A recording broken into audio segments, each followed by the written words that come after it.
here is Keemstar's announcement. If Glass continues to operate as basically an Amberlynn Reid detractor channel, they will likely be forced into revenue sharing agreement with Amberlynn Reid herself. Running a YouTube channel that's solely based and talking about one single creator violates YouTube terms of service. First of all, I'm gonna stop you right there. Now, I'm not a fan I'm not a big fan of Glass. I am a creative director of that show at the end of the day. And you might question that. You might say, well, yo mama, how are you the creative director? To be honest with you, and I asked Keemstar this, I asked him, how much does an actual creative director get paid? Because I think I need to be creative director of the LCU. Because I'm already kind of that person. Because look at how everything transpired, right? I brought Amberlynn Reid into the Lolcow universe. Amberlynn was set on bus. I took my hands off a bus and let Keemstar put Amberlynn on bus with Scooter and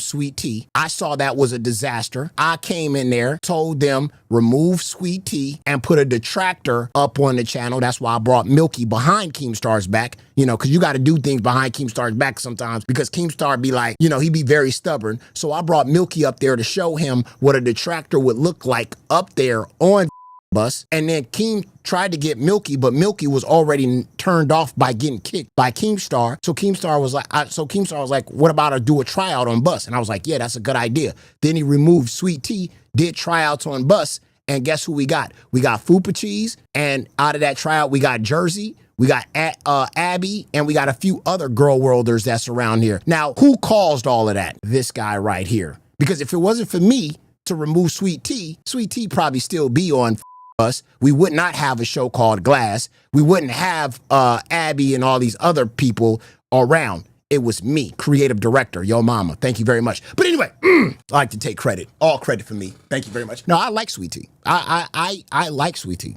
Sweet Tea is cool. I like Sweet Tea. But I didn't like Sweet Tea for Amberlynn Reid because I said that you need to have a detractor up there to kind of combat and battle Amberlynn Reid, and viewers will get interested in that and watch the back and forth. That's why I brought Milky up there to battle Amberlynn Reid, and Keemstar saw why. And that's when the view count went all the way to 6,000. Keemstar saw the money and the revenue coming in on that battle, and he was like, I got to go get a detractor to be on that show. That's how the whole thing even came about. When Keemstar says that if a channel just talks about one individual, that's breaking TOS, that is true. But if that person's inside the universe and you talk about multiple cows, you don't just put Amberlynn on every thumbnail, then you're fine. I don't think Glass has been around long enough for them to be putting Amberlynn on every thumbnail. The real problem here is what Keemstar's trying to say is, Glass, you are this close to knocking live to number 3. Keemstar didn't think that Bus was going to be number 1 this fast over his Lolcow Live Precious live show. He didn't think that. Live went to number 2 for the first time in history. Live is supposed to be the flagship show, but Bus overtook it. And now one step lower than that is Glass, close to taking Live, and he don't want that. That's why this came out. If Keemstar honestly wanted to talk to Glass, Zay Zooted, and Jersey and have a conversation with them about revenue sharing with Amberlynn Reid, I'm pretty sure they would have been down for it. If he would have came to them and said, yo, listen, Amberlynn wants like 5-10% of the show because you guys are talking about her. She'll talk about you. She'll pop up on the show. You pop up on hers. Y'all can have y'all whole little back and forth battle. You know what I'm saying? Whatever. I'm pretty sure they would have been like, okay. But the fact that he did it publicly, because knowing that all the people that watch Glass and the Grow Worlders don't Amberlynn at all, and if they find out that Amberlynn is getting any percentage of that Glass money, they're not donating. It wasn't about Amberlynn getting a percentage. It was about Live is getting dog walked, and I can't allow that to happen. Even on Live today, was not doing too well, and Keemstar popped up on there and said, every host needs to give 5 memberships. Let me tell you something, Keemstar. Live is dead. It's dead. It's dog. Wake up, mother. God damn it. I said it. You don't got a showrunner. You ain't got a creative person over there. Boogie's washed. It's going to happen. And he's going to tell me, Keemstar's going to tell me, he said, yo, mama. He said, yo, mama. But we're going to make all our money in Fat Camp. Are you? What are you going to do? You're going to be there. You're going to do 8-hour streams with yourself in a theater room? That's fire the first time. You don't got wings. You don't got Tina D there. The hype is like you. But Keemstar, you've been off camera for like the last year. What you got? You got washed boogie? You don't want the real drama to be there? You want it to be PG-13? And what you noticed today? And what you noticed today, Keemstar? I'm gonna tell you what you noticed today. You noticed that the Glass audience don't give a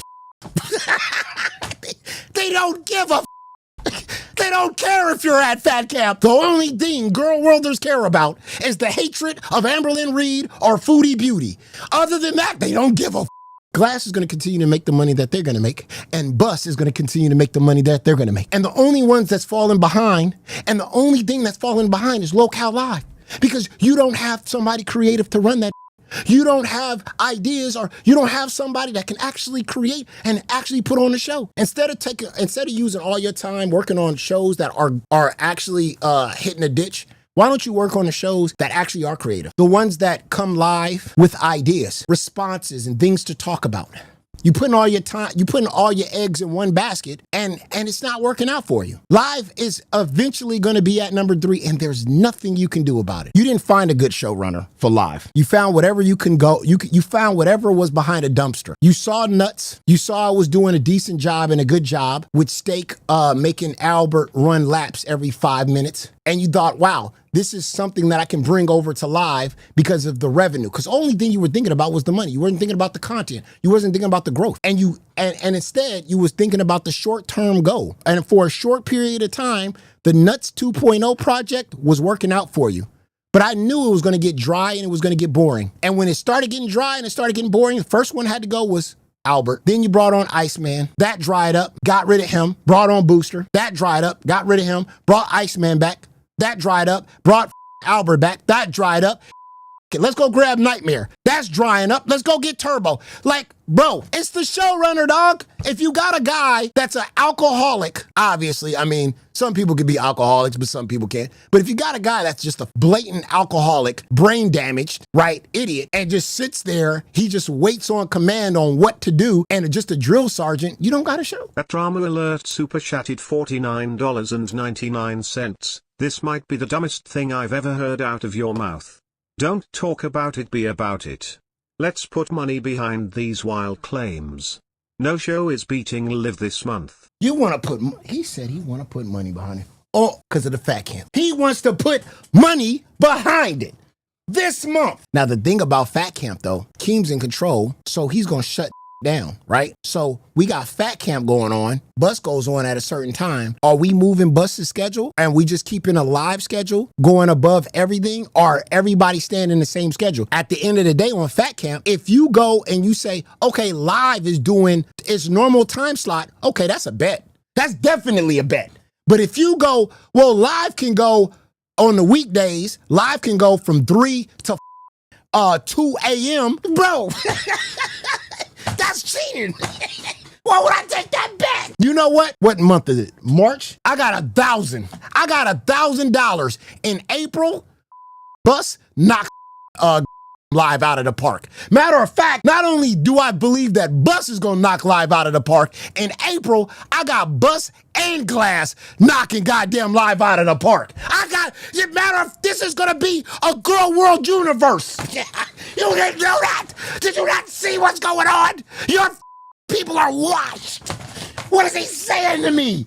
Of course in March, you can alter the schedule. If we get a 2 hour, I got Bus still, even in Fat Camp. But in April, I bet $1,000.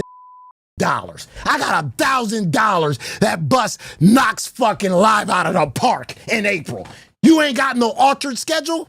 Keemstar, you gonna have to get up on that show every goddamn day. Drama alert super chatted $49.99. I will take the April bet with you.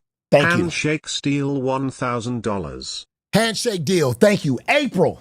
I got Bus in April over Lolcow Live. That's $1,000 bet. Y'all remember that. Take that down. That's a handshake deal.